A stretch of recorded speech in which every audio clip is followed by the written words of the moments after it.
ser submetidos às leis complementares 192 e 194 de 22, promulgadas pelo Congresso Nacional e sancionadas pelo Presidente da República, no qual o Poder Executivo fluminense aderiu.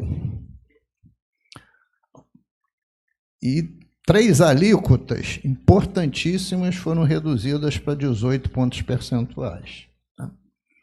Energia, telecomunicações e combustíveis. E daí gerou uma série de demandas no Supremo Tribunal Federal. E, em cima disso tudo, o Parlamento Fluminense esperava que, a partir de 1º de janeiro, pelo menos a alíquota da gasolina, que não é bem produto essencial, voltasse ao patamar original. Coisa que não aconteceu em 1º de janeiro, só acontecerá agora, e com o valor nominal, não em percentual, de 1,22. 1,22, ordem de grandeza, dará, do Brasil inteiro, dará para o Rio de Janeiro aproximadamente uma alíquota de 23%. É claro, o preço de gasolina mexe todo dia, mas ordem de grandeza. Então, na verdade, a gente só terá um acréscimo de 5 pontos percentuais, quando este valor estava na casa dos 30. Então teve esse primeiro problema, que ninguém conseguia saber o resultado em 22. A segunda questão é que o então secretário Nelson Rocha, quando fez as projeções dos 9 anos do regime de recuperação fiscal, ele fez com um ICMS crescente, sem essas 2 legislações complementares, 192 e 194. Então, todas as projeções do regime de recuperação fiscal, e o senhor conhece o outro lado da mesa, o Tesouro Nacional, estão absolutamente fora de propósito hoje em dia. E foram projeções oficiais, mas estão fora de propósito porque um fato relevante aconteceu.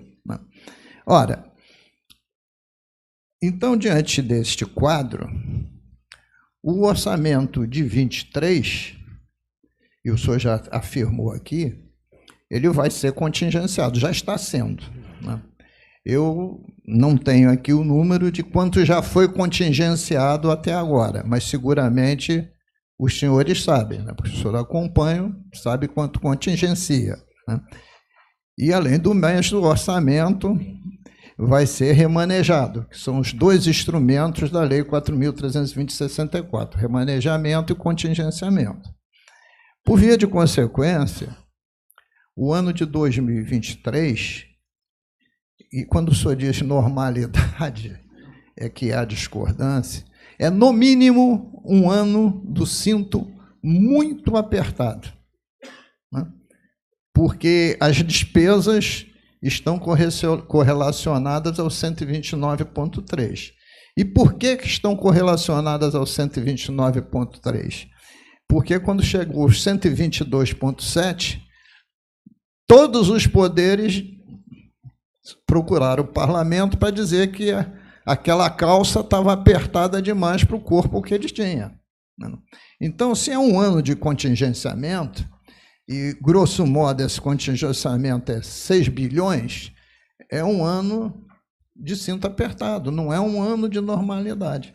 Até porque, quando chegar a exposição do secretário Nelson, o senhor vai ver que as projeções para os próximos anos são extremamente preocupantes, onde explode a despesa de pessoal, orçamento com déficit, etc, etc. Então, quando a gente aqui no parlamento, vou acabar, diz que este é um ano difícil, este é um ano deficitário, é para chamar a atenção, não dos senhores que conhecem, porque parte desse problema veio da União para cá, então precisa um nível de pressão também da União. Agora mesmo, e eu aplaudo, vai reduzir as contribuições, as faixas de isenção do imposto de renda. Tem efeito o governo federal que ele vai compensar justamente tributando o exterior. E nós? A gente não tributa ninguém, a gente só vai perder. Como é que a gente resolve mais essa perda? Então, é só uma questão de visão da questão. Obrigado, deputado Luiz Paulo. Passando a palavra, só ficou um ponto que eu acho importante. Na reprogramação que a Secretaria de Fazenda fez, né, e está usando como base de comparação a previsão que foi feita, né, ou seja, o governo preveu 122 e já está prevendo em março 120. E do ponto de vista da despesa? Bem, da despesa, eu deixo com o Nelson aqui, ele que é o dono do... Não, contingenciamento. Mas eu quero quebrar um pouco, eu sei, enfim, mas aí eu quero saber... Só eu trazer porque, aqui... veja bem, gente, olha só, vamos contextualizar o que é a preocupação, e eu acho até bom esse modelo aqui, tá? Que a gente vai debatendo e senão a coisa... Você vai à apresentação e depois os pontos se perdem, né? Mas, só para contextualizar para todos, o governo faz uma previsão para esse ano de 122 bi.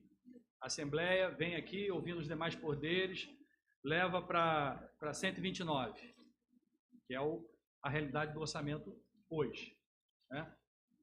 No dia de hoje, o secretário de Fazenda diz aqui na Assembleia que a previsão, na revisão do primeiro trimestre, ele está prevendo 120. Então, nós temos um orçamento com 129 e uma previsão de 120. 121, né? Então, assim, passa a palavra aqui para o secretário Nelson, né, em relação à questão das despesas. Posso só terminar aqui, porque eu mato aqui, passo para o Nelson, que eu acho que ele arredonda. Tá bom, vamos lá. Só para a gente ter clareza. A nossa projeção feita em novembro foi adequada. E por que assim, eu não consigo imaginar que o Estado iria conseguir ter uma arrecadação maior por conta da questão da gasolina? Por um motivo muito simples. Há uma decisão judicial do ministro André Mendonça que diz que a gasolina é ad rem. Então o Rio de Janeiro sozinho não poderia aumentar o valor da gasolina. Porque é ad rem, é nacional. Ou seja, a gente precisava chegar nesse valor único. Então, só para deixar claro que não é inação. Veja, os secretários estão aqui, não só eu, como os outros secretários dos demais estados, tentando fazer aquilo que é possível para tentar, de alguma forma, recuperar a receita dentro daquilo que é possível. Porque, veja, se vocês pegarem as decisões do ministro André Mendonça, têm sido muito duras. Muito duras, inclusive indicando que nós, secretários, seríamos responsabilizados em não colocar para valer as decisões dele. A gente tentando negociar e fazer essa mudança do ponto de vista operacional, parece que é muito simples você mudar do percentual para a quantidade, para um valor. Gente, do ponto de vista prático e de sistema, sejam os sistemas governamentais, seja aqueles das próprias empresas, é uma monstruosidade, não é algo trivial, não é algo que é uma decisão que você aperta um botão e muda. Não, foi muito complexo fazer isso e nós conseguimos fazer isso agora. Ou seja, nós estamos com a ad rem do diesel já valendo para o dia de hoje. A gasolina é 1º de junho. Então, não foi simples fazer isso. É muito importante. Acreditem nos números do executivo. A gente não fez Ou seja, o que eu quero dizer para vocês é a mensagem que eu estou tentando passar é o seguinte. Sim, nós temos que estar atentos à receita, sem dúvida nenhuma.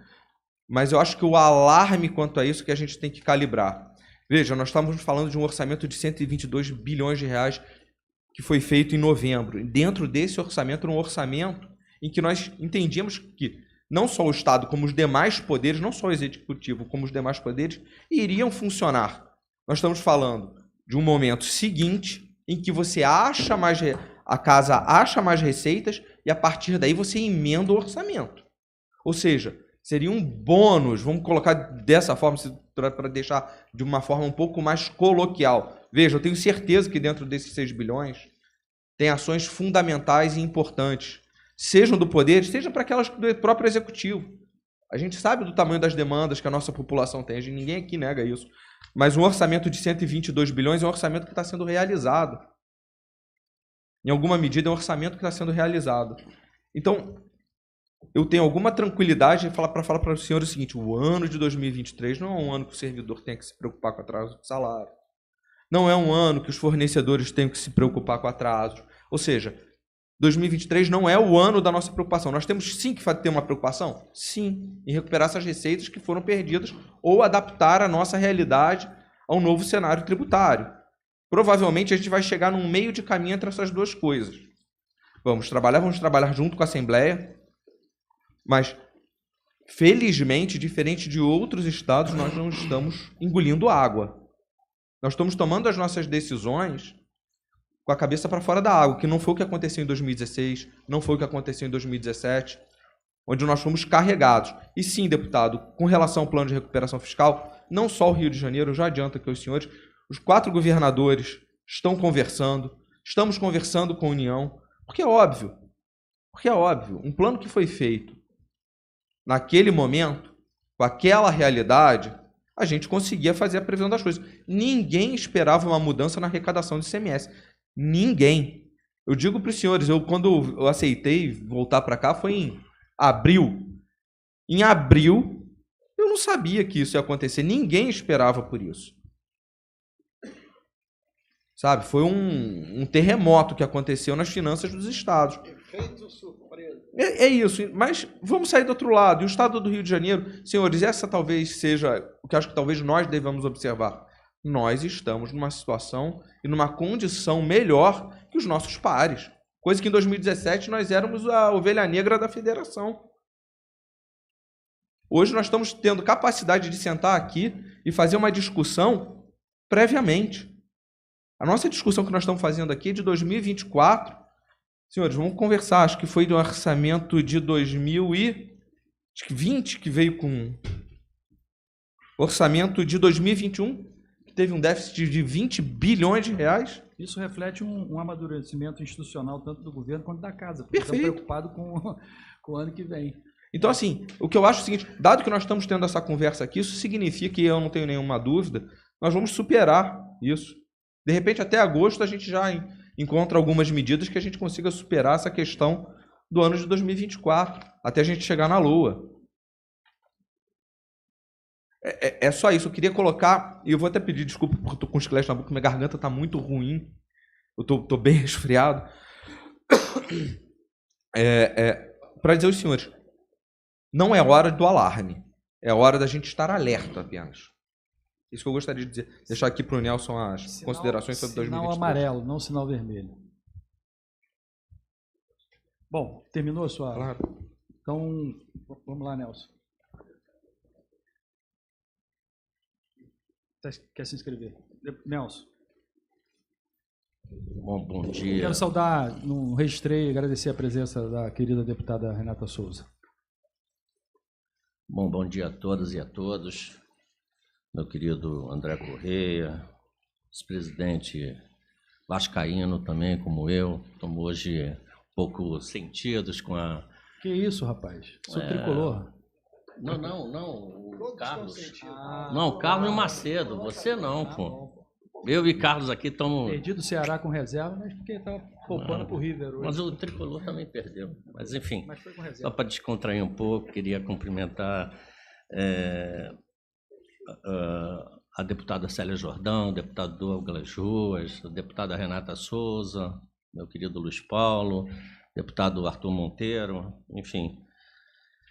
Falando um pouco de 2023, é claro que a Secretaria de Planejamento e Gestão, quem controla o orçamento de uma maneira geral, sempre tem o papel de ser o malvado da história, né? Aquela pessoa que corta a despesa, mas não é por vontade, não. Até porque, muitas vezes, até quando a gente estabelece essas conexões de receita e despesa de educação, né? Que aí é 25%, então agora eu vou gastar menos. Não necessariamente, né? Porque as despesas continuam lá existindo, né?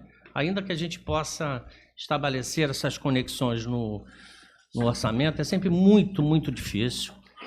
E, obviamente, que o Estado deu um up a partir de 21, por conta da retomada da economia, em grande parte, algumas ações, a concessão da SEDAI. Então, tudo isso ajudou para que o Estado tivesse um momento melhor.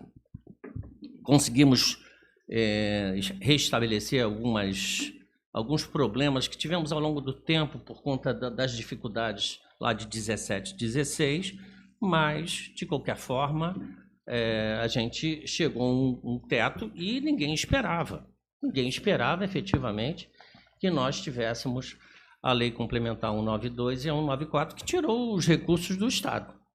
Essa que é a verdade. Sem embargo, o governo federal aumenta o piso. Alguém aqui é contra aumentar piso? Tenho a certeza que ninguém é contra. Só que tem que ter dinheiro para pagar. Não adianta a gente aumentar as despesas, reduzir as receitas e achar que vai ficar tudo bem. Não fica. Não fica.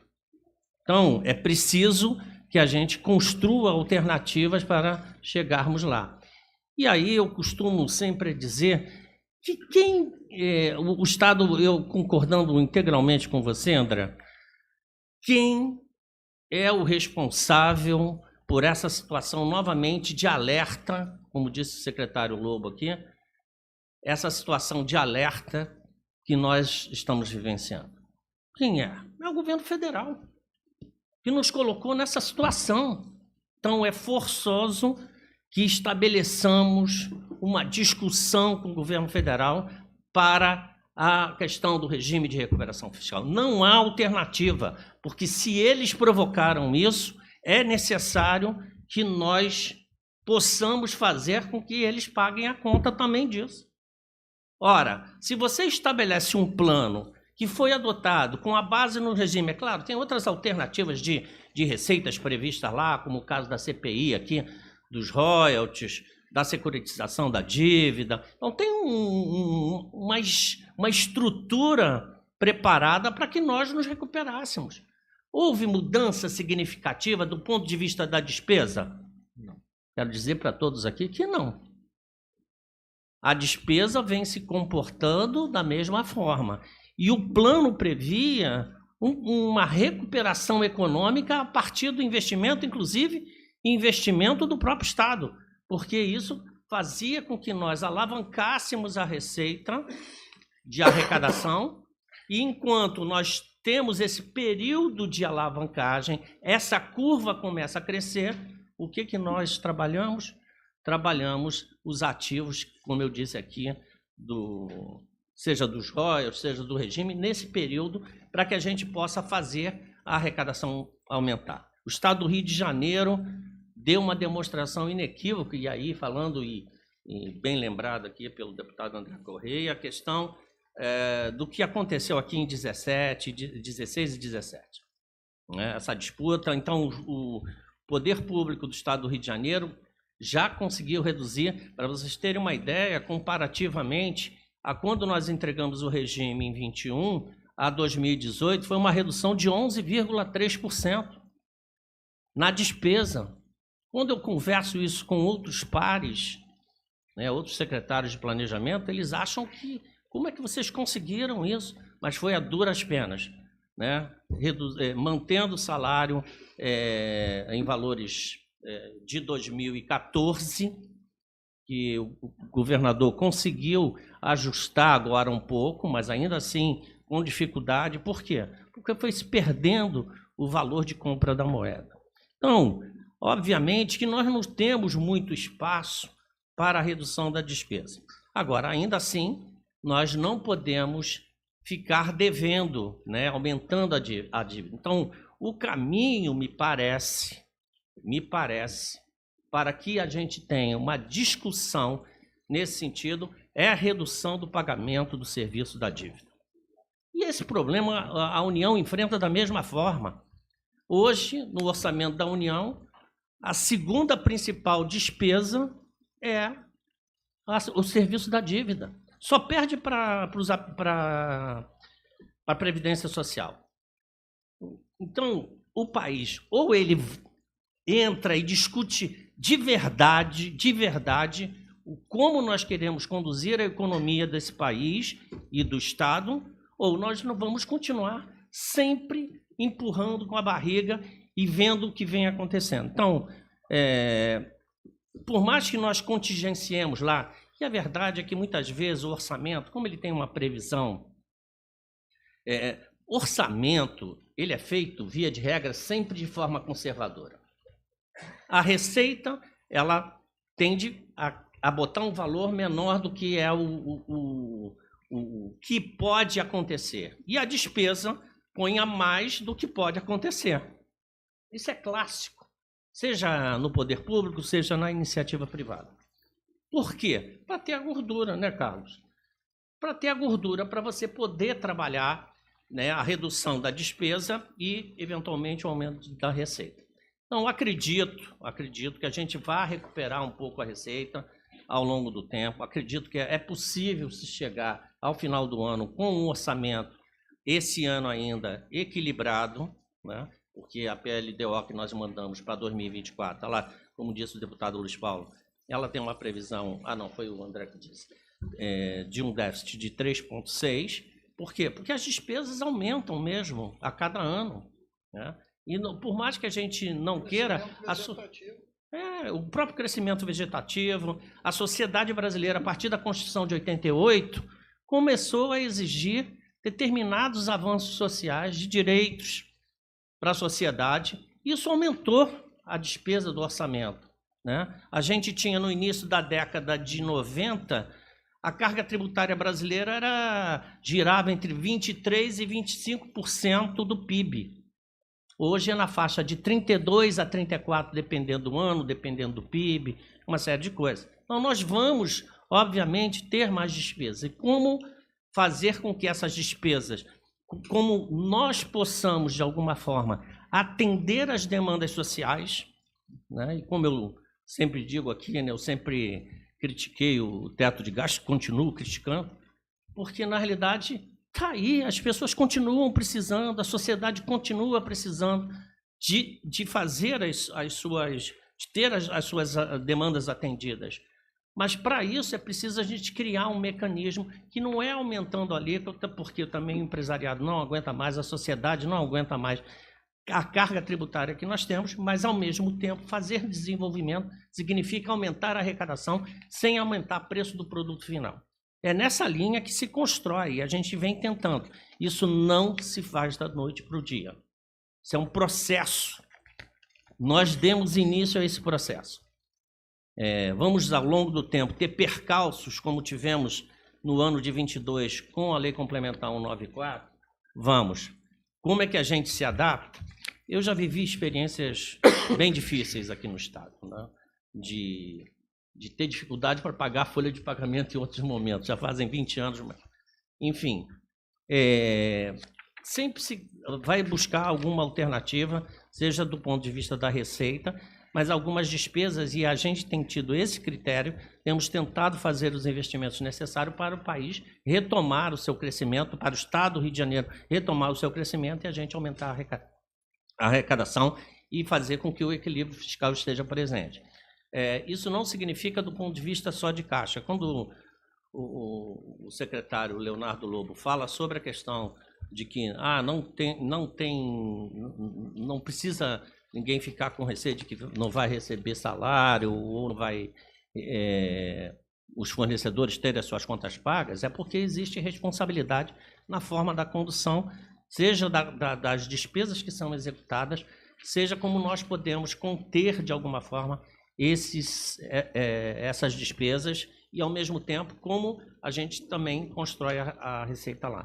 Então, eu não sei se eu respondi a tudo, mas eu quis dar um panorama geral para que nós tenhamos a compreensão de que, num processo de reconstrução fiscal, nós teremos, ao longo do tempo, alguns percalços e nós teremos a necessidade, sim, de, em determinados momentos, apertar o cinto.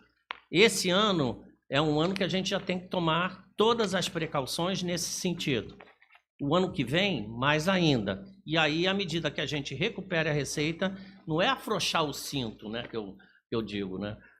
Também não é afrouxar o cinto, mas é botar o cinto na medida exata que a gente precisa para poder fazer face a todas essas demandas. Eu queria, antes de passar aqui a palavra desse debate, que eu acho que está funcionando de uma forma mais objetiva, passar aqui, já estão inscritos a Renata, Luiz Paulo e o Arthur. Eu só queria fazer aqui algumas observações, né? Eu também não tenho nenhuma preocupação, pelo que eu li detidamente a LDO e acompanhamento agora, mais ainda com as informações novas trazidas aqui pelo secretário, que a gente não tem, vamos dizer assim, nenhuma ameaça esse ano de ter o que a gente já viveu aqui nessa casa, né, Luiz Paulo? Aqui você estava aqui, acho que dos deputados dessa comissão, quem vivenciou isso, eu e o deputado Luiz Paulo, a gente sabe como é complexo essas questões, né? Além de atraso de salários, você ter contas sendo sequestradas pela justiça, enfim, é uma situação extremamente grave que a gente tem que aprender para que a gente não repita aquilo, né? Então, assim, mas mesmo assim, diante desse cenário, e você observa na Lei de Diretrizes Orçamentárias, né, e repito, fico feliz do governo ter transparência de explicitar as dificuldades, porque, na minha avaliação, foi justamente a não explicitação das dificuldades que não levou o parlamento ou o próprio governo a se preparar para que talvez a crise seja enfrentada com mais planejamento, né? Eu queria saber aqui, porque, vamos lá, diante de riscos fiscais, né? Não parece que a guerra da Ucrânia vai acabar tão cedo, mas imagina que se a guerra da Ucrânia acaba em relação ao efeito de preço de petróleo, né? Então, a gente tem também outra situação que é extremamente grave, e sobretudo depois da mudança que o Supremo Tribunal Federal fez, que deu prazo para que os ministros não engavetem mais de 90 dias os pedidos de vista, ou seja, saiu uma nova normativa que a ministra Rosa Weber colocou, que todos os pedidos de vistas têm que serem examinados em 90 dias. E lembrar que uma dessas coisas que estão na gaveta há anos é uma liminar que o Estado conseguiu, através da ministra Carmen Lúcia, que não colocou em vigor uma lei que reduz pela metade as nossas participações especiais e reduz de 26,5% para 20% a nossa participação em royalties. Então, assim, óbvio que a gente está dentro do regime de recuperação fiscal, a gente não precisa cumprir o limite da receita corrente líquida, mas o Estado está fora do regime da receita corrente líquida. Nós estamos com um comprometimento da dívida consolidada líquida, né? A nossa dívida consolidada líquida, ela já ultrapassou o dobro da receita corrente líquida. Nós estamos na faixa de 140%. Né? Então, assim, desculpa, 240%. Né? Então, assim, a gente coloca essas questões e eu queria deixar aqui também, sem maiores profundidades, porque normalmente, eu queria saber dos secretários, normalmente os governos, os secretários vão organizando um plano, né, de receitas extraordinárias, né, de receitas não conjunturais. Se em 2024 a gente já tem essa previsão, eu não quero saber de detalhado, porque eu acho que é um exercício para esse ano, e aí, deputado Luiz Paulo, eu acho que a Comissão de Orçamento tem que acompanhar isso. Quais são as providências? Porque isso é prevenir. Eu acho que esse é um papel dessa comissão. Isso é prevenir para que quando a gente chegue em 2024, a gente tenha alternativas e desenhos de receitas extraordinárias que sempre aconteceram ao longo do tempo para cumprir os eventuais déficits entre receita e despesa. Então, já se debateu aqui questão de securitização de dívida, preço de referência de do petróleo, que o deputado Luiz Paulo bate aí com a questão da ANP. Né? Nós temos aí, eu lembro que na época da crise, Nelson, um dos temas que a gente discutia era a antecipação da renovação da concessão do gás, para você ter uma outorga que pudesse vir a compensar como receita extraordinária antes do tempo. A própria privatização da SEDAI, ela serviu como um colchão de receita extraordinária para cumprir essas funções. Tem as possibilidades de refis, enfim. Então, é o objetivo dessa comissão, no sentido de contribuir, junto com o secretário de Planejamento e com o secretário de Fazenda, acompanhar esses preparativos que nos levem a enfrentar 2024 com tranquilidade, para que a gente possa equilibrar e não só ficar esperando fatores que não estão na nossa mão. Né? Então, esses pontos eu queria colocar, e eu acho que vale uma audiência pública para a gente discutir que providências o governo está tomando em relação a receitas extraordinárias. Né? Então, com a palavra a deputada Renata Souza.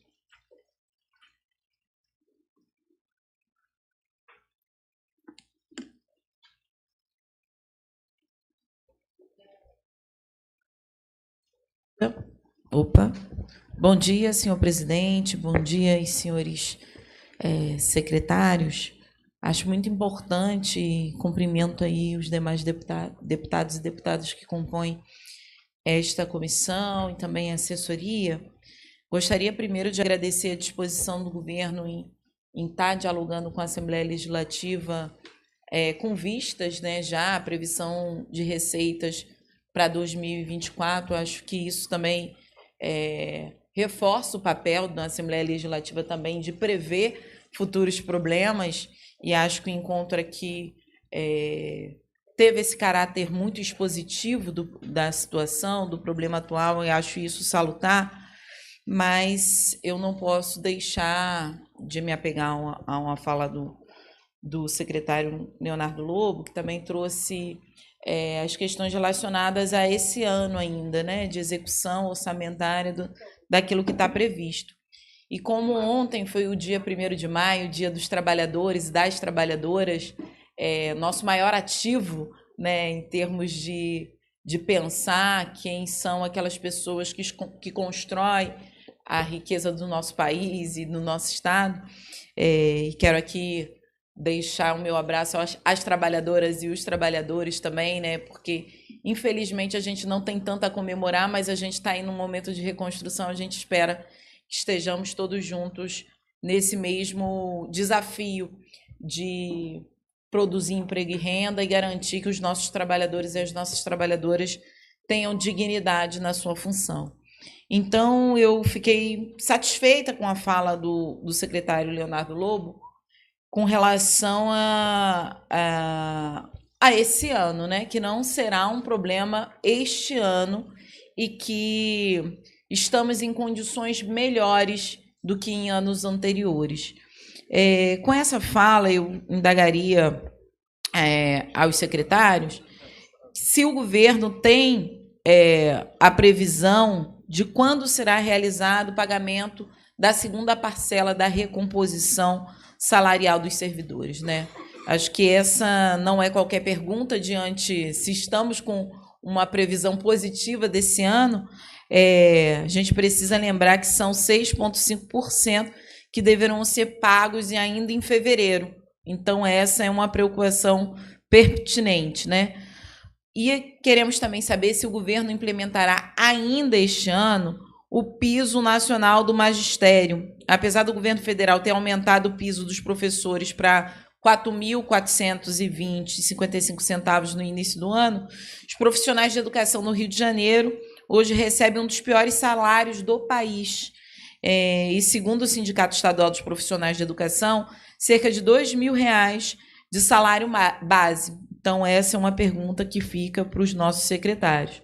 Sobre o piso regional, eu gostaria de saber quando será enviada a mensagem do governo com relação ao reajuste ao salário mínimo estadual, porque não há um reajuste desde 2019. Então, o piso regional é importante para garantir aos trabalhadores e às trabalhadoras uma remuneração condizente com os custos de vida que tem aumentado no nosso Estado. Então, atualmente, o nosso Estado, o custo da cesta básica representa 60% do salário mínimo. Então, enquanto em outros estados, representa 40% do salário mínimo. Então, o piso do mínimo estadual, e aí, olhando também para o que o governo federal tem feito, olhando para o que os outros estados já fizeram com relação a reajuste ao piso mínimo estadual, pergunta ao governo qual é a previsão. E, por último, né, visto que desde 2019 não há um aumento significativo. Por último, e não menos importante, gostaria de saber com relação ao piso da enfermagem, né, com a aprovação do Congresso Nacional, como será a implementação no nosso Estado a partir de quando essa importante categoria já contará com esse piso no Estado do Rio de Janeiro. A gente sabe também que 80% dos trabalhadores e das trabalhadoras da enfermagem são exatamente mulheres. E hoje, quando pensamos na miséria, na pobreza, no empobrecimento da nossa população, hoje a fome perfila uma mulher preta. Então, a gente lembrar que na enfermagem 80% do seu contingente são de mulheres, a gente falar também da possibilidade de igualdade aí de gênero e reconhecimento dessa importante categoria que salvou a nossa população do Sistema Único de Saúde nesses 2 anos aí em que a pandemia nos desafiou. Então, e ainda nos desafia, por óbvio. Então, gostaria de deixar essas perguntas para os secretários, visto que há um otimismo dos secretários diante das contas de 2023. Então, é claro, a gente precisa olhar as contas de 2024 em termos de arrecadação, mas o que a gente pode dormir com tranquilidade com relação aos pisos garantidos no âmbito do Estado. Muito obrigada, senhores secretários. Obrigada, presidente. Bom, com a palavra, o deputado Luiz Paulo, no final das intervenções dos deputados, os secretários respondem. Presidente, minha visão é oposta à da deputada Renata Souza. E o que eu desejo aqui, senhor presidente, claramente, é construir alternativas. Porque, no momento, o nosso quadro é crítico. Crítico. Porque nós vamos ter que contingenciar este ano, querendo ou não, 8 bilhões de reais. A diferença de 129 para 121. Hoje. Pode ser que os 121 cresça mais um pouco, mas hoje, contingenciar 8 bilhões de reais. Eu não sei informar quanto o secretário Nelson já contingenciou este ano, porque eu não fiz esse somatório, mas ele, seguramente, com 2 telefonemas, ele informa quanto já contingenciou esse ano. Mas se tem contingenciar 8 bi, evidentemente, no primeiro contingenciamento que você faz é investimento, é vovó viu a uva, né, deputado secretário Leonardo? Vovó viu a uva. Depois são nas despesas correntes. Também a vovó viu a uva. Então, não é um ano tranquilo.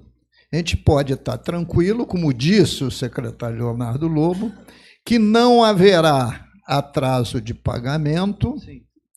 E nem haverá tampouco atraso no pagamento de fornecedores. Quer dizer, não haverá atraso de pagamento de pessoal nem de fornecedor, afirmou o secretário.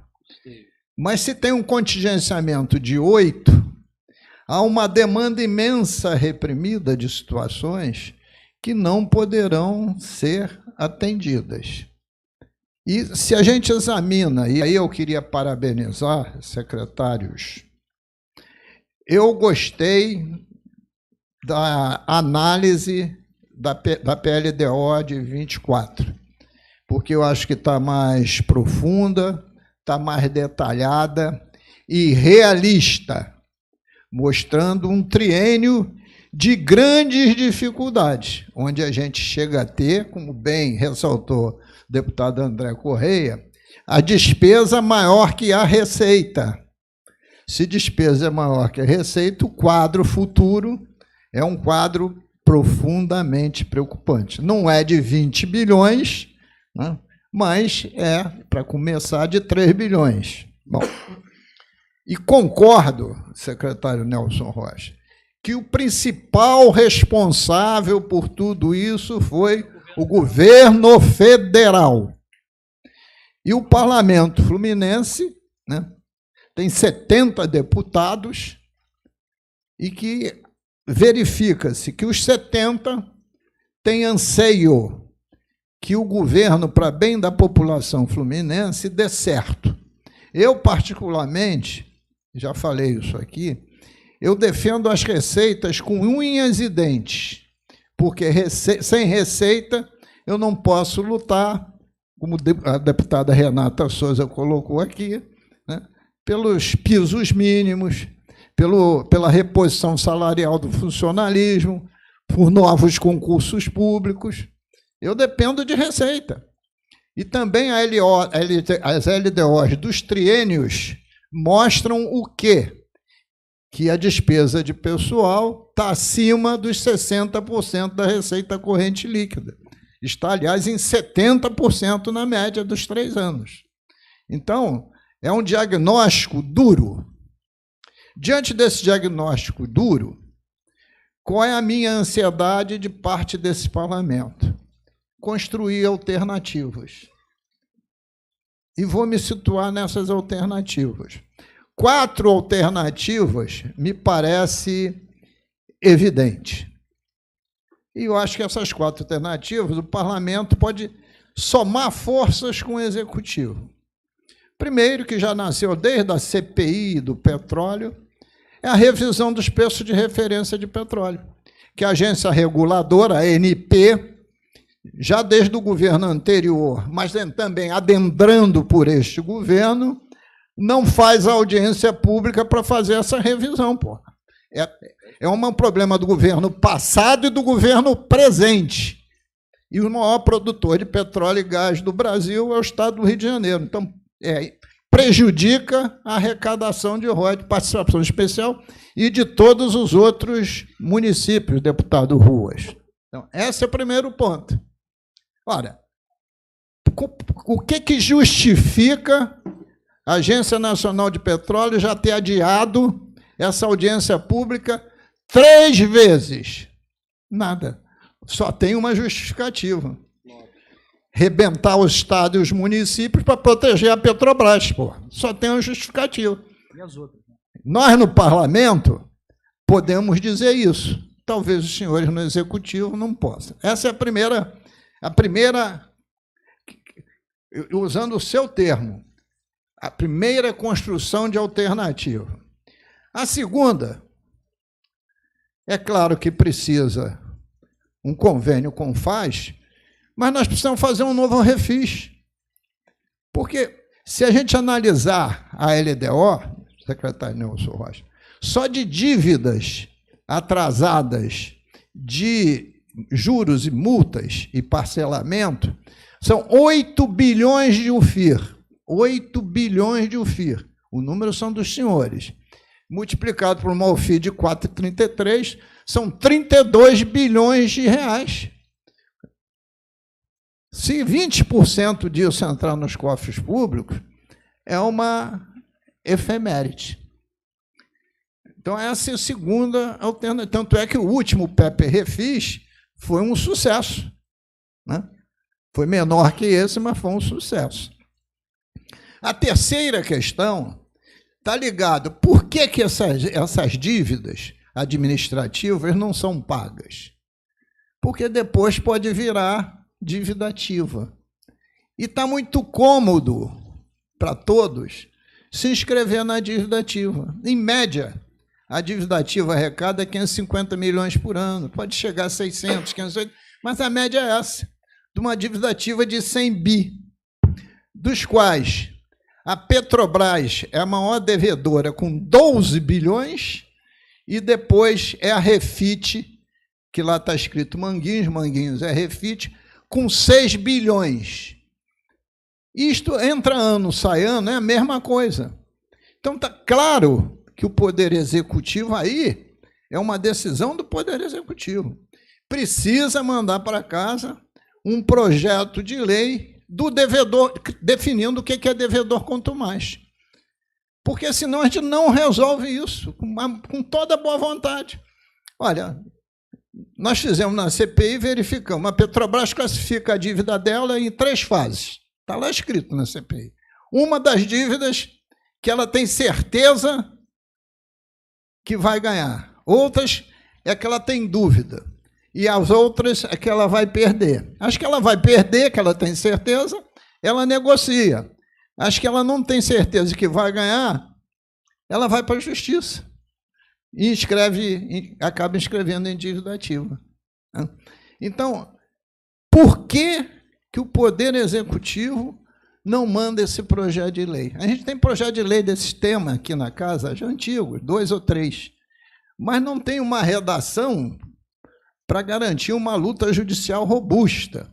Por isso que tem que vir do Executivo via Procuradoria-Geral do Estado. Isso faz tanto tempo que é demandado que eu tenho certeza que está no Executivo. Então, essa é a terceira proposta de construir alternativas. E a quarta e última, secretário, eu vou até o oficial deputado André Correia, nós fechamos nesse final de semana, porque eu estava aguardando o projeto de lei da âncora fiscal chegar no Congresso Nacional, uma nota técnica exatamente sobre a questão do pagamento do serviço da dívida da União, que a gente queria fazer menção também à âncora fiscal. Vou encaminhar para Vossa Excelência por ofício. Secretário Nelson, secretário Leonardo Lobo, nos últimos 25 anos, de 98 a 2022, o PIB nacional cresceu 2,14%. Peguei todos os PIBs e fiz a média, pura média, 2,14%. Média não. O PIB do Estado cresceu a metade, em torno de 1%. Tanto é verdade que agora mesmo, o senhor falando sobre o PIB, este ano que vem, era 0,6, vai para 0,9. 0,6, 0,9 são valores abaixo de 2,14. Isso nacional. Logo, o estadual está um pouquinho abaixo disso.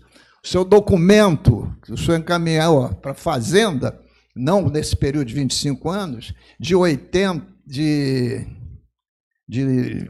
nos últimos 10 anos, o senhor colocou o crescimento do PIB estadual em 0,6% e o nacional em 1,2%. Mas eu fui mais longe, eu fiz 25 anos. Esse documento tem lá.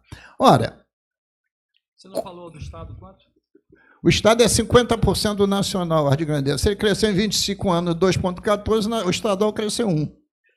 O que eu quero dizer com isso é qualquer economista, até o nosso querido Mauro Osório, há de confirmar isso, qualquer economista sabe que a soberania de um país, de um Estado, vai embora quando você paga a dívida acima do crescimento. Não tem saída. Então, nós não podemos pagar a dívida com IPCA mais 4 ou taxa Selic, que for maior, muito menos IGPDI mais 6. Nós temos que pagar essa dívida, porque é uma questão nacional, não é só do Estado, no máximo com IPCA mais 2 pontos percentuais. Isso, a Assembleia Legislativa tem que fazer a sua parte de forçar o Executivo. A CPI, que foi feita aqui na casa, sugeriu de oficiar ao Congresso Nacional, oficiar ao Tesouro Nacional e também, até mesmo, entrar com uma ação direta de inconstitucionalidade por quebra do Pacto Federativo no Supremo Tribunal Federal. E, preferencialmente, no mínimo, retroagir esse índice de IPCA mais 2 até 1º de janeiro, pelo menos, de 2013. Porque em 2013, a União, em 31 de dezembro, mudou o índice, saiu de GPI mais 6 para IPCA mais 4. Então, senhor presidente, eu acho que essa construção de alternativas é que o parlamento pode ajudar. Né? Pode ajudar estreando, reclamando, dando entrevista, cobrando, oficiando, etc, etc. Que eu tenho certeza que o Executivo quer isso. Eu assisti e li todas as palestras da reunião do COSUD. Ficou quase uma unanimidade, fez-se um grupo de trabalho para demandar a questão da dívida. E o número que eles estão trabalhando é exatamente IPCA mais 2. É claro, cada estado tem suas nuances, e até onde pode isso retroagir, que pelo menos até 2013. Porque se retroagir até 98, é até possível que a gente tenha dinheiro para ser devolvido. É questão de fazer conta. Então, senhor presidente, essa é a nossa preocupação, porque a LDO, volto a dizer, está bem feita, está apurada. Eu tinha 20 observações, por exemplo, no imposto de renda, quando faz as projeções, não está levando em conta essas possíveis futuras perdas, quer dizer, é um problema ainda que pode se agravar nos próximos 3 anos. Né? Esse ano, a previsão da União é perder 3,2 bilhões, né? A União. Para a gente não vai ser tão alto assim, mas alguma coisa a gente vai perder, precisa simular. Né? Mas eu queria só encerrar, senhor presidente, porque o que nos agonia, é como a União trata isso com muita lentidão. Não. Porque para a União ser lento é favorável para eles. Para a União ser lenta, só favorece o Caixa do Tesouro. Mas para a gente é profundamente prejudicial. Eu volto a dizer, a gente veio de um período de 16, 17 terrível. O ano de 22 é um ano atípico. Se não é essas duas leis, 192 e 194, a nossa receita tinha batido o recorde, porque tem lá as receitas extraordinárias da venda da SEDAI, mas é um ano que não pode ser comparação, porque ele é absolutamente atípico. Né? E o que está posto pela frente é desastroso. E a única coisa que eu vejo de noticiário no jornal, basta a gente ler jornal todo dia, é que não vem uma notícia que possa representar ganho de receita. É porque o secretário deu ainda há pouco, do combustível, da gasolina, do diesel, etc., não é para ter ganho de receita, é para ter diminuição da perda. Diminuição da perda. Tanto é que, quando abriu a negociação dos estados com a ADA, o rombo era 40 bi de todo o Brasil. 45. A negociação foi 26. E parte dessa negociação é abater na dívida. Abater na dívida em um ano com IPCA mais 4, acabou o abatimento. Então, senhor presidente, essa é a nossa preocupação, exatamente de construir alternativas. E a proposta da LDO tem solidez para fundamentar a construção dessas alternativas que a gente está aqui dizendo. Muito obrigado, presidente. Presidente, e só para completar rápido, antes de passar para o deputado Arthur, fazer um registro também, porque, e aí cumprimentar o governo, a Secretaria de Planejamento, é que nós estamos institucionalizando o planejamento, é a primeira discussão de LDO, isso está no meu voto, após a emenda de Vossa Excelência, quero registrar aí, deputado Luiz Paulo, a questão do PEDS. Né? Então, a gente agora constrói um horizonte de 30 anos que vai poder orientar as emendas, enfim, acho que isso é uma inovação que não pode passar em branco. E outra questão, Luiz Paulo, Vossa Excelência não colocou, mas eu acho que também é um tema para essa comissão se debruçar, junto com a Secretaria de Fazenda, para esse ano e para o ano que vem, é dessa ordem, se eu não estou, a minha memória não me falha, a questão das renúncias fiscais. São 22 bi. Né? Então, assim, é um bom debate que nós vamos fazer, junto aqui, está aqui, eu vou passar a palavra para ele, para o nosso presidente da Comissão de Tributação, também é membro efetivo dessa comissão, será que todos esses incentivos hoje, eles estão cumprindo o objetivo quando eles foram dados lá atrás?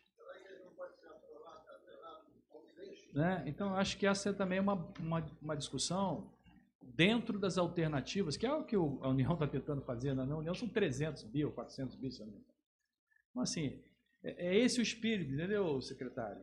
E aqui todo mundo sabe, eu sou da base do governo, mas assim, eu já passei aqui coisas que eu nunca mais quero passar na minha vida, com essa Assembleia cercada de bomba, enfim, fumaça, gás lacrimogêneo dentro, uma confusão danada. Então, se a gente tem um cenário na frente, né, é fundamental que esse ano seja um ano de se preparar para o que vem ano que vem. Né? Então, é fundamental que... E é o espírito dessa comissão. É o espírito dessa comissão, tenho certeza que eu falo por todos os deputados, independente de ser oposição ou governo, porque se o Estado se descontrola, né, paga a conta todo mundo, paga a conta servidor e paga a conta, sobretudo, deputada Renata. Eu vi aqui, na época, serem cortados os auxílios para a extrema pobreza, como Supera. Foi tudo embora. Né? Foi tudo embora. Né? Então, assim, eu acho que esse ano é o ano da gente se organizar e se preparar e ver que tipo de receita extraordinária o governo está tocando, quais são as providências que o governo está fazendo, para que a gente possa chegar no ano que vem com um orçamento que hoje está desequilibrado. E aí, diferente de algumas pessoas, eu parabenizo o governo porque tem que ter coragem para botar um orçamento desequilibrado. Né? Porque todos nós que acompanhamos essa questão orçamentária sabem que podia mexer ali e tal e mandar um orçamento equilibrado aqui para casa. Então, isso é um ponto positivo e tem que ser visto como um ponto positivo. Né? Então, deputado Arthur. Presidente, me permite, só no espírito que Vossa Excelência está trazendo com relação às nossas preocupações, eu gostaria só de saber quanto já foi contingenciado esse ano. Eu acho que deputado, isso... O Nelson, deputado aí, o Nelson vai... Obrigada. Estou aumentando a concorrência. Eu estou aumentando a concorrência de todos nós aqui. Arthur. Eu voto. Muito boa tarde a todos.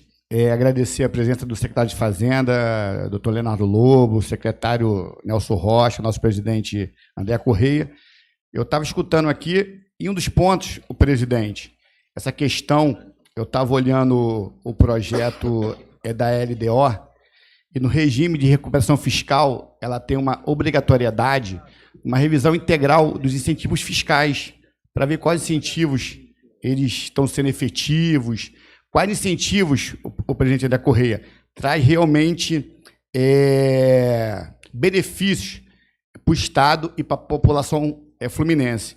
E queria saber, né, eu dei uma olhada no projeto, eu não consegui ver qual a estratégia que está sendo adotado pelo governo para fazer essa revisão que consta no plano de recuperação fiscal, como Vossa Excelência acabou de falar.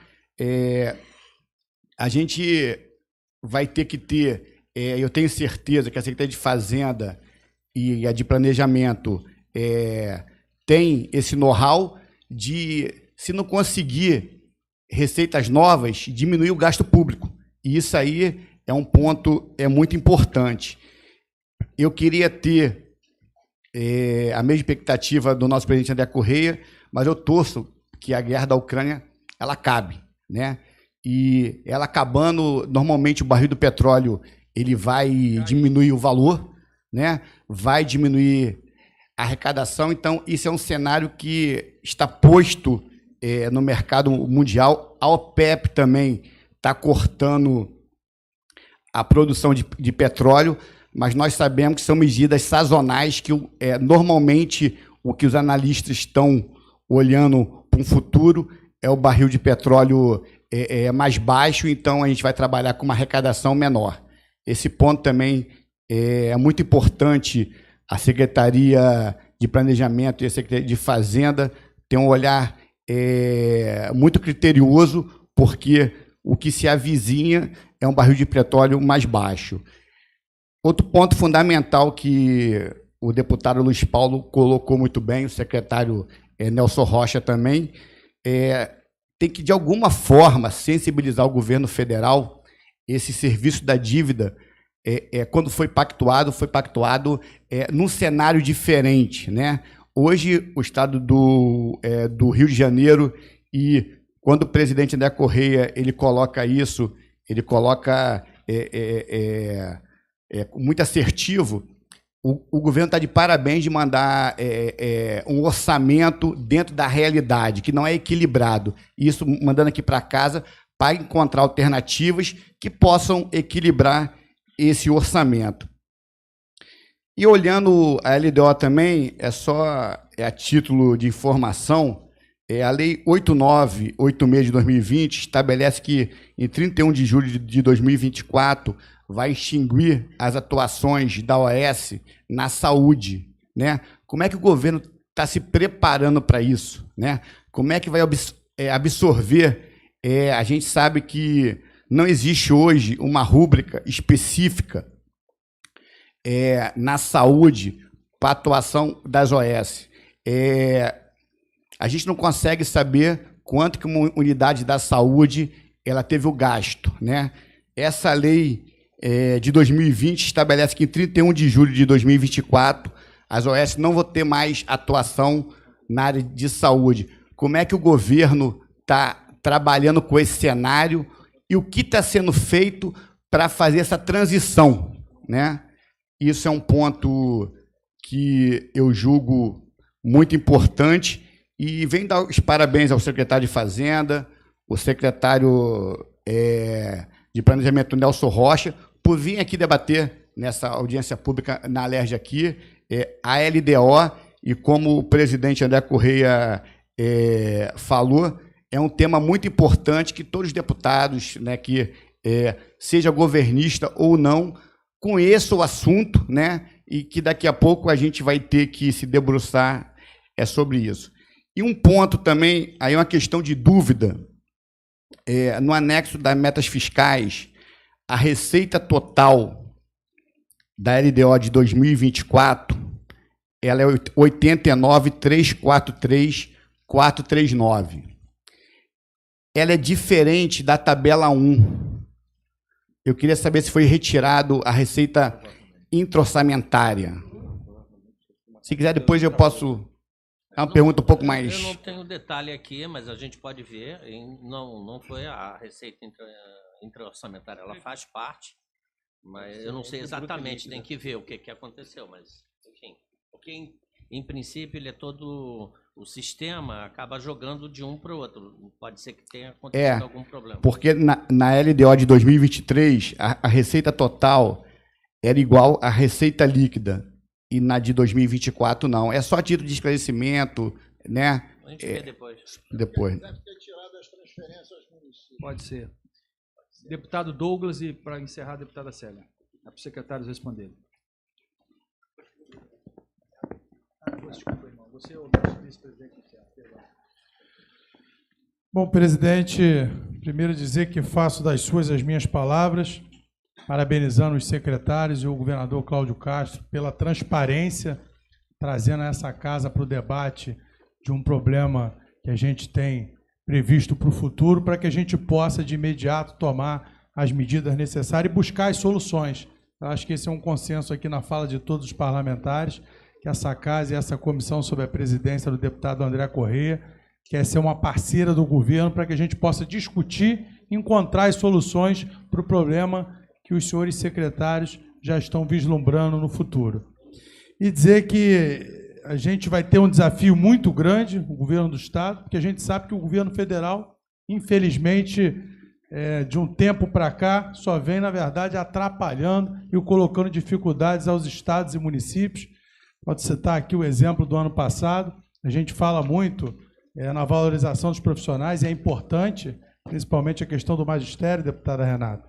Mas ano passado o governo federal deu um aumento no piso nacional de 33%.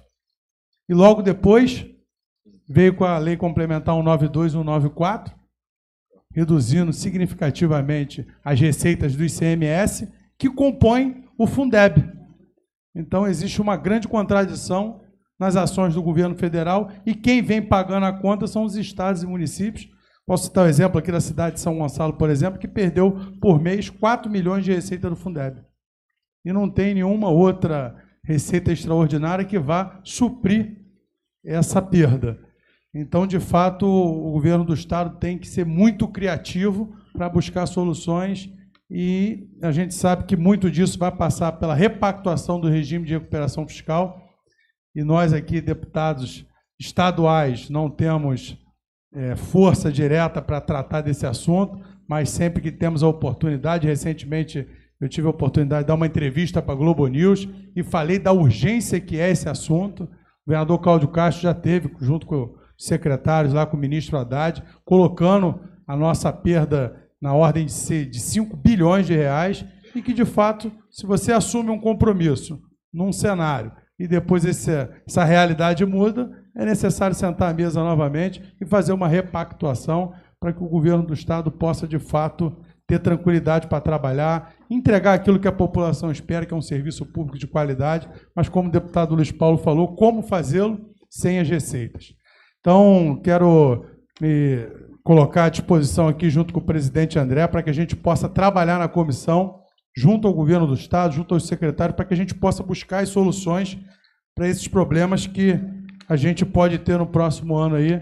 Então, presidente, conte conosco, vamos estar trabalhando na comissão aqui para poder buscar essas soluções. Acho que esse que é o interesse de todos os deputados, para que o governo do Estado possa ter a tranquilidade e que a gente possa encontrar as soluções para não ter um orçamento desequilibrado no próximo ano. Muito obrigado, presidente. Obrigado, Só para complementar, presidente, uma grande preocupação, e por isso cabe ao trabalho de todos os secretários e dessa comissão também, quando a gente vê que na LDO do ano que vem 3 bilhões para investimentos, isso é muito ruim. E a gente espera que o governo possa continuar todo o volume que foi iniciado no Pacto RJ, os investimentos em infraestrutura, principalmente para as cidades que têm baixa arrecadação, e o governador Cláudio Castro conseguiu chegar através de parcerias, entregando esses investimentos, e ainda tem muito por fazer. Então, a gente espera, de fato, que a gente possa encontrar essas soluções para aumentar a capacidade de investimento do Estado do Rio de Janeiro e, consequentemente, promover o desenvolvimento do Estado. Isso é no melhor cenário, né? Porque isso aí tudo será cortado se a gente não encontrar um caminho. Com certeza, conforme o nosso deputado mestre Luiz Paulo já falou aqui, esse aqui é o primeiro a ser cortado. Na realidade, esses 3 bi, basicamente, são de outras fontes que não dependem efetivamente do Estado. São fontes próprias, como o FECAM, como o FEIS, enfim. Então, ele não tem essa preocupação, mas, de qualquer forma, quero dizer para vocês que investimento, se não me falha a memória, a gente não tem nenhuma previsão da fonte própria do Tesouro. Mas FECAM... Sim, mas o que eu quero dizer é que, como o recurso é destinado... Não, mas como ele é destinado à fonte própria e não de fonte da arrecadação direta, fica disponível. Para concluir, secretário, vou deixar só uma pergunta aqui, que acho que não ficou claro na hora, a gente até falou um pouco do assunto. Toda essa previsão, nós já estamos considerando esse valor nominal de 1,22 a partir de julho, então já está sendo considerado para 2024. Sim, está tudo dentro. Obrigado. Boa tarde, presidente André Correia, boa tarde, secretários, deputados e deputadas. A minha dúvida, secretário Nelson, vem em relação à questão da receita, não sei se é o secretário Leonardo ou Nelson que pode responder, oriunda dos royalties e participações especiais, né? Receita essa que é extremamente relevante, né, para o nosso Estado. E na PELOA, aqui consta, né, o valor do Brent do petróleo, 93,75. E na revisão, uma queda desse valor para 85,07. Aqui no slide que fala das receitas do Estado do Rio, em 23, ele tem um demonstrativo do realizado até março. Esse realizado até março, ele se baseou no Brent a 93 ou 85. E a previsão de abril a dezembro, ela foi projetada em cima de que valor? Do de 85 na queda? Ou de 93. E aí, lá na frente, é só para eu completar, que aí você já responde tudo, né? No de receitas do Tesouro Estadual, 22 a 26. Né? Em 22, aqui tem 30,8 bilhões. Já na terceira revisão, de 23, 24,9, conforme aquela previsão de realizado. Aí 24 volta a cair, 25 volta a crescer e 26 cresce mais do que 25. Aí essa queda para 24, ela foi baseada em quê? E esse crescimento de 25 a 26 também baseado em quê? Em que valores o do Brent? Só nota para responder aqui. Deputado Carlos Macedo. Aí os secretários respondem todas, eles estão anotando as perguntas todas. Boa tarde, senhor presidente André Correia, senhores e senhoras deputados presentes, secretário Nelson, Lobo, é uma honra estar aqui com vocês.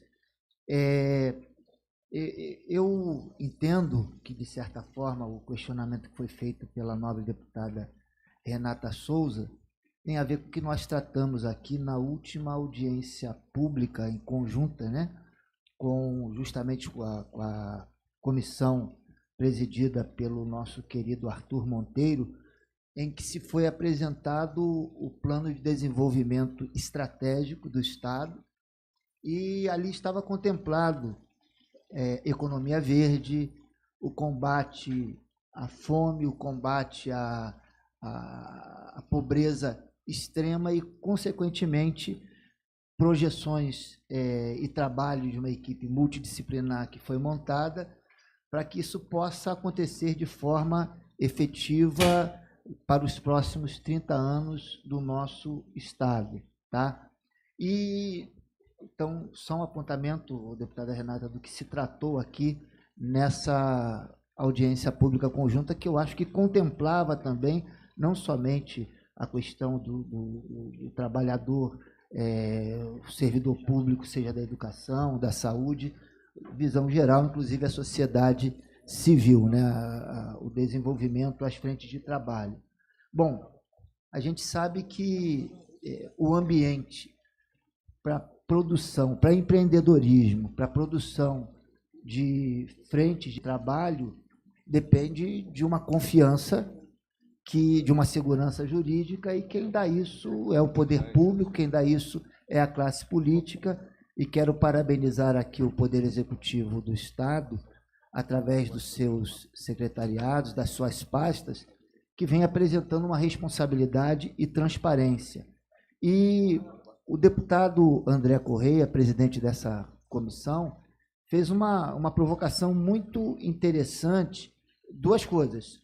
Primeiro, na explanação de ambos os secretários aqui, eu acho que todo planejamento consciente e responsável vai trabalhar com o conservadorismo, vai trabalhar com a gordura que me parece que tem.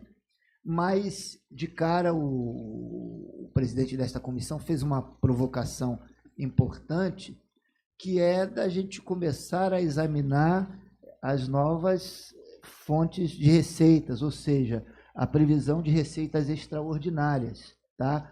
Nós tivemos aí o caso da SEDAI e tem outras situações. E acredito também que esse Plano Estratégico de Desenvolvimento do Estado, isso não é um debate novo, deva contemplar a questão da atividade fim do Estado, ou seja, o que é o papel do Estado, o que é a obrigação do Estado continuar fazendo, e aquilo que não é papel ou obrigação do Estado fazer, aí é claro que seria um debate bastante acalorado, sobretudo quem tem ainda a visão de um Estado máximo, né? Um Estado gigantesco que, até para se falar em controlar ou fazer previsões de despesas e receitas, se torna um ambiente muito difícil. Então, e termino aqui falando das pontuações muito específicas, como sempre, do deputado Luiz Paulo, mas era essa a colocação, tá? Eu acho que a gente tem que olhar bem aqui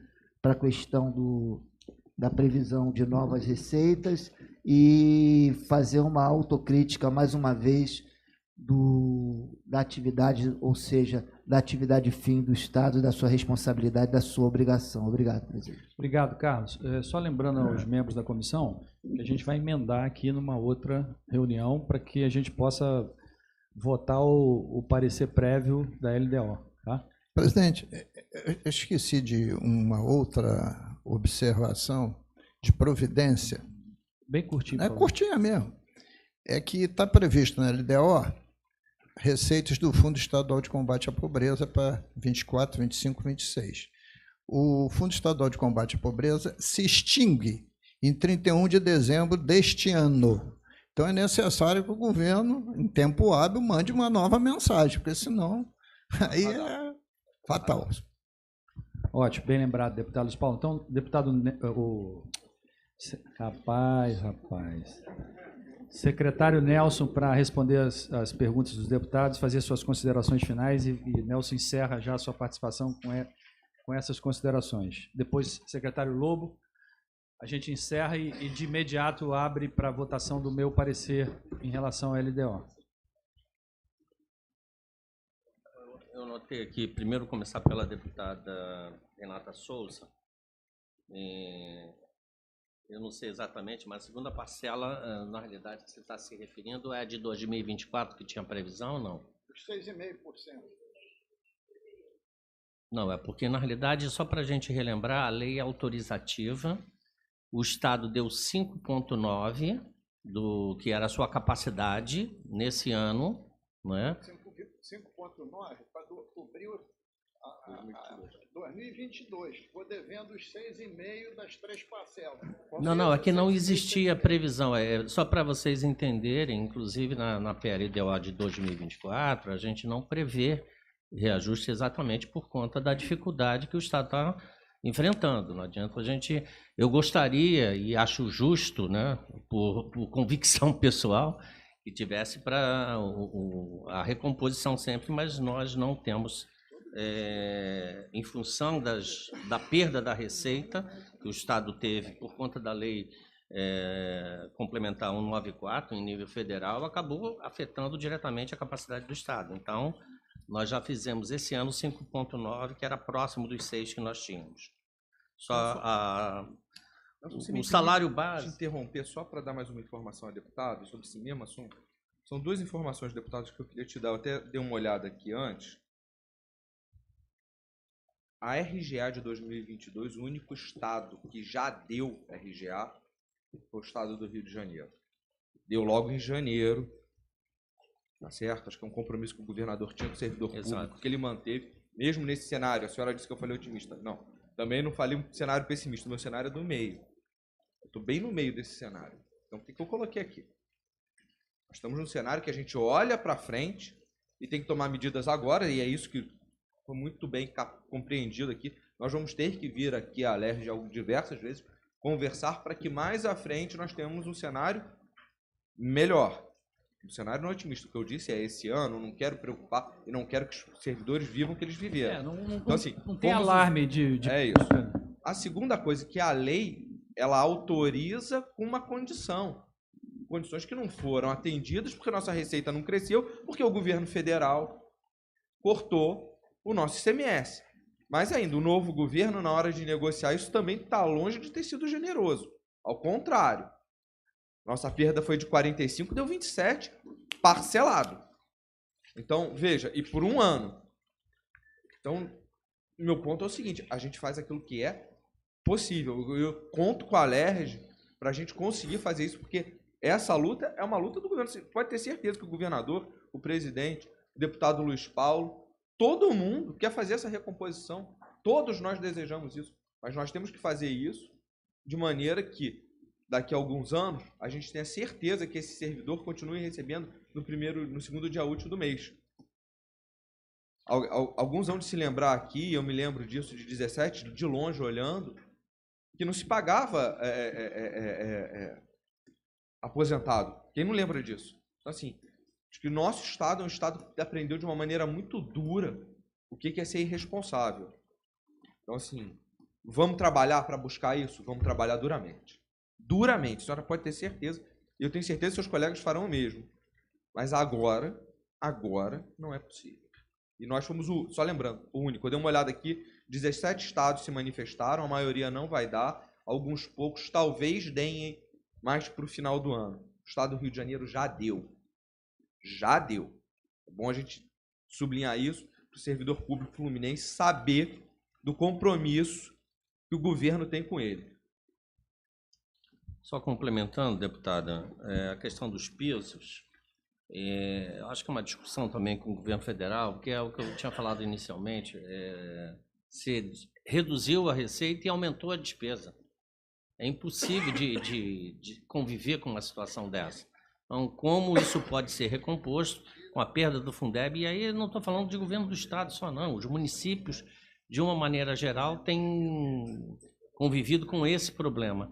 Os secretários estaduais de educação estiveram em Brasília conversando com o governo, com o ministro da Educação, eu acho que também estava a ministra do Planejamento, a Tebet, para ver como pode ser equacionado esse problema, porque acaba tornando incapaz os estados e municípios de honrar com essa, por mais justo que seja, de honrar com essa despesa nova, ainda mais estados como o caso do Rio de Janeiro, que estão sob o regime de recuperação fiscal. Mas essa é uma discussão que está vendo como há uma compensação para os estados poderem fazer face a essa despesa. E só reforçando também o que o Leonardo falou agora há pouco, não existe... Olha que eu sou uma pessoa otimista, por natureza, mas não existe otimismo. Ao contrário, esse momento é um momento de apreensão, de muita serenidade também, para conviver com as situações difíceis.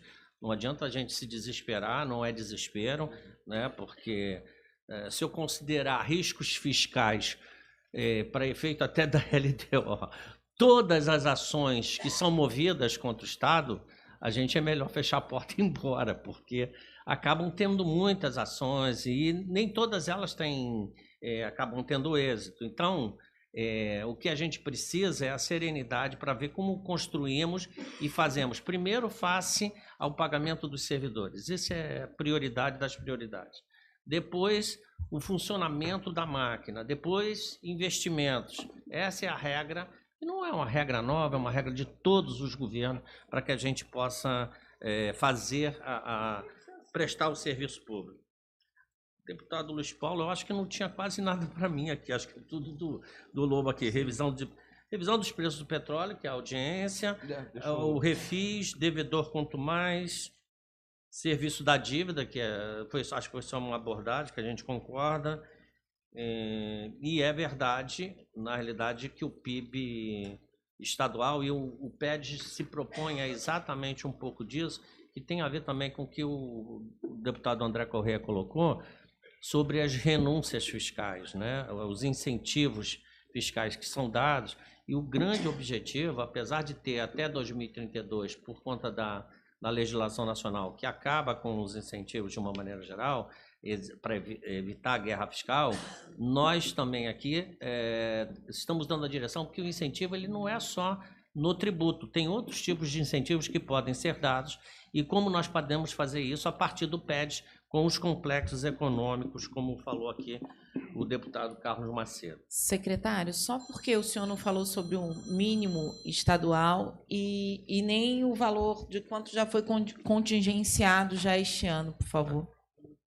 O mínimo estadual, na realidade, a gente tem adotado agora como padrão o mínimo nacional. É claro que tem a questão regional de salários mínimos, né? E isso é importante, no caso do Rio de Janeiro, tem adotado o próprio padrão nacional quando não ficar inferior ao que já existia antes. E isso é um pouco dentro da lógica do próprio regime de recuperação fiscal para você conter as despesas. Mas, enfim, a gente está adotando o piso nacional. Eu vou pegar aqui, que já me mandaram a cola aqui do contingenciamento, e tem vários motivos, né, para o contingenciamento.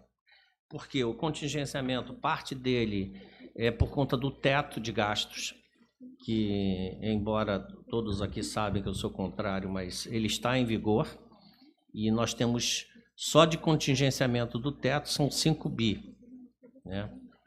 Mas tem outros contingenciamentos, né? A gente, no total, hoje, tem contingenciado, isso não significa que não possam ser liberados, tá? São 15 bi de reais contingenciados. Incluindo os 5.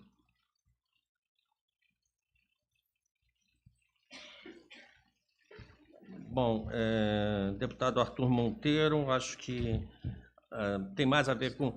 Eu acho que a questão do petróleo ela vai um pouco além da guerra da Ucrânia, porque a própria OPEP, com o modelo de busca de novas energias, só para você ter uma ideia, eu tive no final do ano passado no Banco Europeu e na OCDE, não tem mais financiamento para combustível fóssil. Então, que é muito positivo do ponto de vista ambiental, mas ao mesmo tempo isso pode encarecer produtos, à medida que você não tem capacidade de geração de energia nova.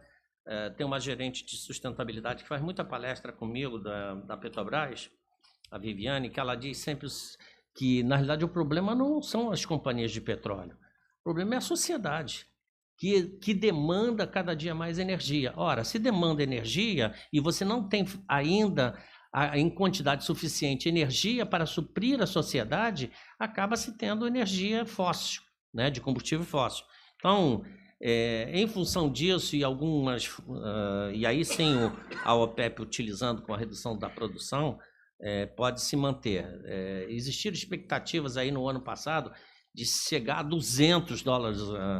Também tem essa coisa para cima e para baixo, né? Mas é um dado que vai estar muito mitigado em função de como se comportará as fontes alternativas de energia. E eu acho que só pegando esse dado das fontes alternativas de energia e aí reforçando a sua preocupação, é muito, muito importante que nós tenhamos uma preocupação com essa fonte de receita. Porque essa fonte de receita tem prazo para acabar, né? E tem as suas limitações, não só do uso, mas também de como ela virá. Então, nós temos que pensar no desenvolvimento, né? E é aí que reside, porque a partir disso nós vamos ter o imposto estadual, seja o ICMS, seja por conta da reforma tributária, outro tipo de imposto que o Estado tenha sobre a produção, que possa gerar capacidade de pagamento. Ô, Nelson, sim. Só um número, é um número. Se a gente somar o royalties, a participação especial, com ICMS derivado da cadeia produtiva de óleo e gás, isso vai dar uns 40 e tantos % da receita corrente líquida. Sim, é uma dependência total. Total, pô.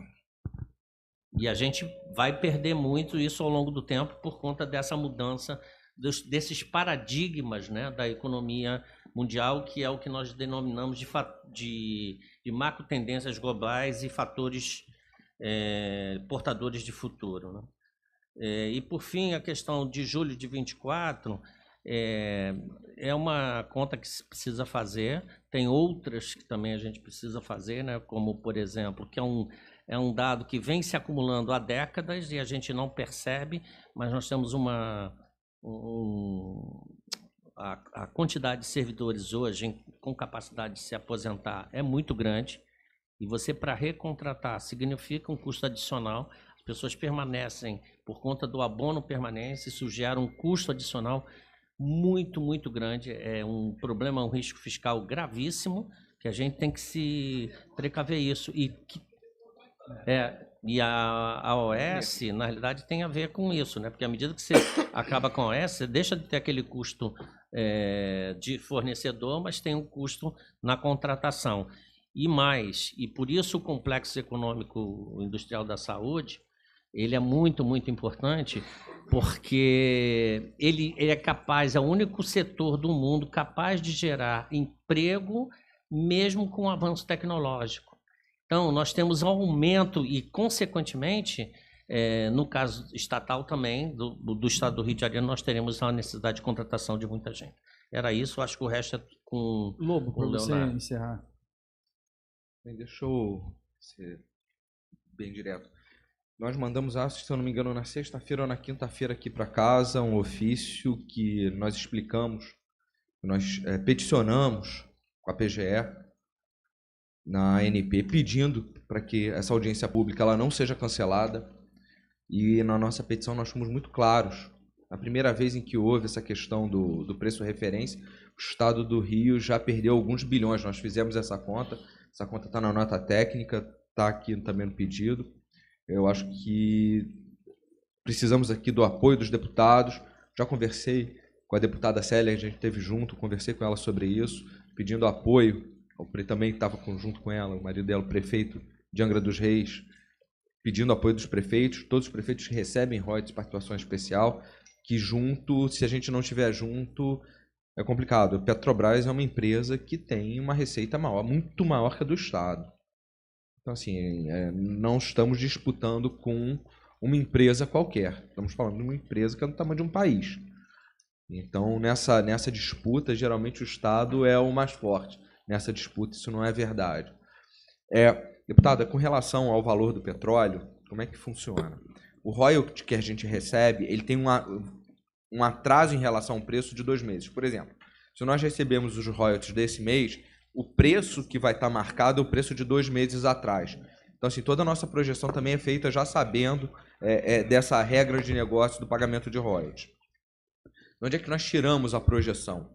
A projeção a gente tira sempre da... Deixa eu aqui ler o nome da agência, mas é uma agência internacional. Nós não tiramos isso da cachola. Isso é bem importante vocês saberem. Da EIA, né? Energy Information Administration. A gente tira o preço do barril de lá e a quantidade. Por que a senhora está vendo crescer a receita de royalties, mesmo com uma queda no preço esperada pela EIA? É porque a gente imagina que o crescimento da produção vai ser maior do que o tamanho da queda.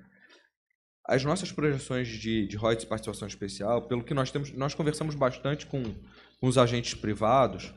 A minha percepção é que nós estamos andando com um grupo que é um pouco mais conservador na precificação do óleo.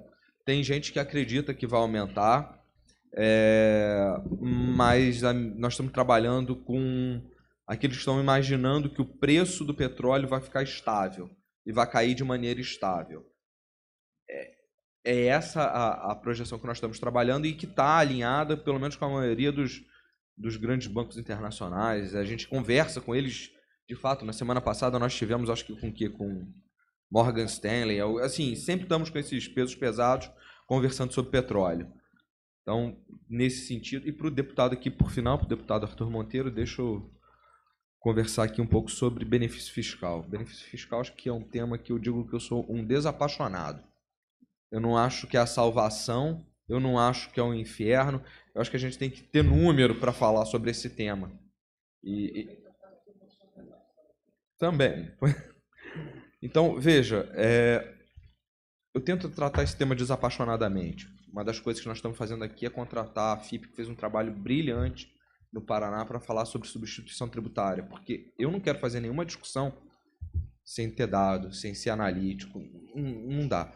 Sobre a efetiva execução do benefício, que cada vez mais nós lá na Fazenda estamos desenhando, é o seguinte.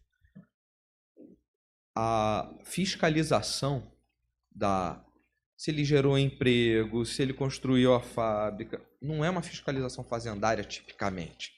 Quem tem que fazer isso é a Codin. É da Codin. A minha parte é a parte tributária. E isso que eu tenho que ser especializado. Acho que em algum momento a gente acabou trazendo muito para a Fazenda por conta das condições de governo e agora nós estamos devolvendo para cada um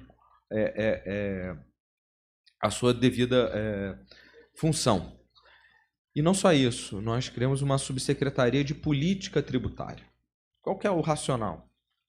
Basicamente ela é composta por auditores. O subsecretário é um auditor que já foi subsecretário, já foi CERC, foi subsecretário de Receita. Por quê? Tem ali o dia a dia da fiscalização, etc., que tem que ficar separado. Outra coisa é a gente pensar a política tributária. Aí você pode se desagarrar um pouco da questão da fiscalização do dia a dia e começar a discutir, será que esse é um benefício que faz sentido? Agora nós temos a matriz insumo-produto. Usando a matriz, assim, a gente está na hora da gente sofisticar essa discussão, porque ela não está sofisticada o suficiente. Hoje a gente tem o PEDS para também nos nortear. Então, veja, se eu botar o mesmo cara que faz a fiscalização para pensar a política tributária, eles vão se atrapalhar. Então, melhor a gente separar. Deixo aqui a tranquilidade para o senhor. Que hoje em dia, basicamente, só tem auditor dentro dessa... Ainda que não necessariamente precisasse ser. Até acho que O ideal seria que nós trouxéssemos pessoas do mercado, pessoas diferentes para pensar da academia, para também estarem ali dentro dessa subsecretaria, para a gente fazer boas conversas e sofisticar o máximo que for possível a nossa discussão sobre benefício fiscal. Eu acho que a gente tem que ligar um sinal de alerta com relação ao benefício fiscal, porque um Estado começou a entrar na guerra fiscal de maneira bastante significativa que nunca tinha entrado, que é o Estado de São Paulo. O Estado de São Paulo resolveu aderir a... Ele nunca fez... Ele, obviamente, tem alguns benefícios, mas hoje e a gente... o mais grave é que depois de todo o acordo do CONFAS de só poder colar, ele cola malandramente. É isso. Vamos tratar o assunto, temos uma boa interlocução com São Paulo, vamos tentar conversar, mas isso me preocupa bastante. A gente tem que tomar um pouco de cuidado com as contas, porque assim, às vezes a gente fala assim, estou abrindo mão de 22 bilhões de reais. Pode ter uma parte que realmente talvez não precisasse de benefício, mas certamente tem uma parte desse valor, é o seguinte, a gente não teria nem os 4, 5, 6%, porque essa empresa simplesmente não estaria instalada aqui. A gente vê Minas sendo muito agressivo e Espírito Santo sendo muito agressivo na concessão de benefícios fiscais, porque eles têm uma estratégia que é o oposto da nossa. E francamente, eu acho a nossa estratégia mais republicana. O que Minas e Espírito Santo têm? Eles têm uns benefícios guarda-chuva. E aí você vai com a sua empresa, na Secretaria de Fazenda, assim, com muito pouca transparência, desenha um benefício ajustado para o sujeito e o sujeito sai de lá com benefício. Pois é. Então, assim, como no Rio de Janeiro a gente passou por experiências bastante ruins, eu gosto muito do rito daqui, em que a gente passa pela Assembleia. É um rito que muitas vezes pode ser trabalhoso, pode ser desgastante, mas nós precisamos desse rito até para dar legitimidade à concessão do benefício. Senhores, acho que da minha parte é isso. Não quero mais atrapalhar, sei que os senhores têm um dia ainda atribulado hoje. Bom, obrigado então aos secretários e nós vamos dar um intervalinho de 5 minutinhos mesmo. Vou voltar aqui para a gente iniciar já com parecer prévio e tem outros projetos para debate, tá? Então, obrigado. Encerrada a primeira parte.